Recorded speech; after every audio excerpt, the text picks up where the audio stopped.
नमस्कार। इस वक्त की सबसे बड़ी खबर दुनिया की निगाहें इस्लामाबाद पर हैं, जहां एक बेहद खतरनाक युद्ध को टालने के लिए इतिहास की सबसे अहम शांति वार्ताओं में से एक अब शुरू हो चुकी है। पेश है हमारी स्पेशल रिपोर्ट इस्लामाबाद वार्ता पर। और देखिए, इस बातचीत की गंभीरता का अंदाजा मेजबान देश पाकिस्तान के प्रधानमंत्री शहबाज शरीफ के इन शब्दों से ही लगाया जा सकता है। ये सचमुच एक मेक और ब्रेक लम्हा है, जिसके नतीजे पूरी दुनिया पर असर डालेंगे। जी हां, आज 11 अप्रैल 2026 है और सच कहें तो पूरी दुनिया ने जैसे अपनी सांसें थाम ली हैं। पिछले 6 हफ्तों के भयानक संघर्ष के बाद अब उम्मीद की एक छोटी सी किरण इस्लामाबाद में दिखाई दे रही है, जहां इस विनाशकारी युद्ध को खत्म करने के लिए ये बेहद अहम बातचीत शुरू हो गई है। तो इस बातचीत की मेज पर कौन है? एक तरफ हैं अमेरिकी उपराष्ट्रपति जेडी वेंस और दूसरी तरफ ईरान के शीर्ष अधिकारी। और लक्ष्य बिल्कुल साफ है, इस आग को और फैलने से रोकना, एक ऐसे बड़े युद्ध को टालना जो पूरी दुनिया को अपनी चपेट में ले सकता है। लेकिन सवाल ये उठता है कि हम इस खतरनाक मोड़ पर आखिर पहुंचे कैसे?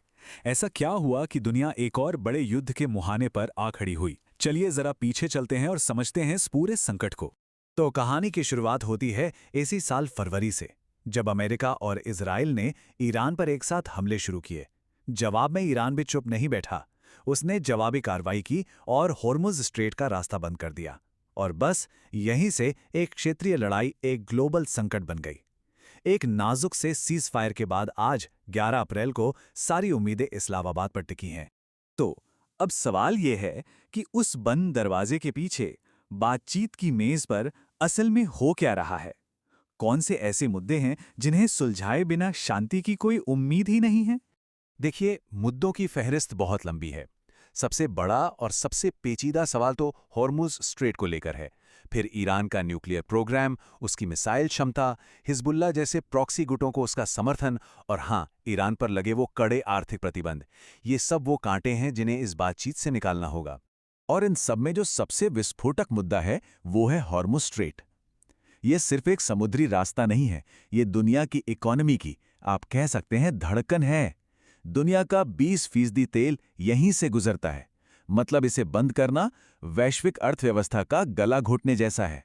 और इसका असर जमीन पर कैसा दिख रहा है, ये आंकड़े साफ बताते हैं। सीज फायर तो है, लेकिन उसके बावजूद तेल के जहाज़ों की आवाजाही में 80 से 90% की जबरदस्त गिरावट आई है। ये किसी आर्थिक सुनामी से पहले की खामोशी की तरह है।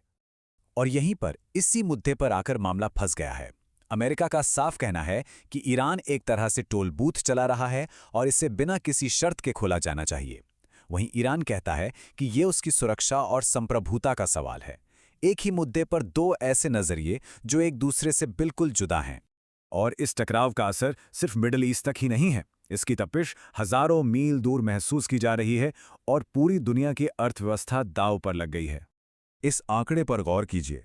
दुनिया की रोज की तेल सप्लाई का 20% हिस्सा आज सीधे सीधे खतरे में है। ये अब सिर्फ एक क्षेत्रीय लड़ाई नहीं रही, ये एक ग्लोबल एनर्जी संकट बन चुका है जो किसी भी देश की अर्थव्यवस्था को हिला कर रख सकता है। और इस बड़ी जियोपॉलिटिकल शतरंज की बाजी में पिस कौन रहा है? आम इंसान। भारत जैसे देशों में हालात ये हैं कि रसोई गैस की किल्लत हो गई है। लाखों घरों में चूल्हा जलाना मुश्किल हो गया है। मजदूरों को शहर छोड़कर वापस अपने गांव लौटना पड़ रहा है। ये इस संकट का वो मानवीय चेहरा है जिसे अक्सर नजरअंदाज कर दिया जाता है। तो अब हम उस मोड़ पर आ खड़े हुए हैं जहां से सिर्फ दो ही रास्ते निकलते हैं, शांति या फिर एक और युद्ध। और पूरी दुनिया का भविष्य इन्हीं दो नतीजों के बीच झूल रहा है। ये दो रास्ते एक दूसरे से कितने अलग हैं, ये देखिए। अगर बातचीत कामयाब होती है तो एक स्थायी शांति समझौता होगा, हॉर्मुज स्ट्रेट फिर से खुल जाएगा, ईरान पर से प्रतिबंध हटेंगे और मिडिल ईस्ट में स्थिरता लौटेगी। लेकिन अगर बातचीत नाकाम होती है तो सीज फायर टूट जाएगा, युद्ध और भी बड़े पैमाने पर शुरू हो सकता है और पूरी दुनिया एक भयानक मंदी की चपेट में आ सकती है। एक शांति समझौता या एक और विनाशकारी युद्ध, ये सिर्फ एक सवाल नहीं है, ये वो चुनाव है जो हमारी आने वाली पीढ़ियों का भविष्य तय करेगा। और इस सवाल का जवाब इस्लामाबाद के बंद कमरों में लिखा जा रहा है, जबकि पूरी दुनिया सांस रोके इंतजार कर रही है। लेटेस्ट अपडेट्स के लिए सब्सक्राइब बटन दबा देना। मिलते हैं जल्दी, तब तक के लिए टेक केयर।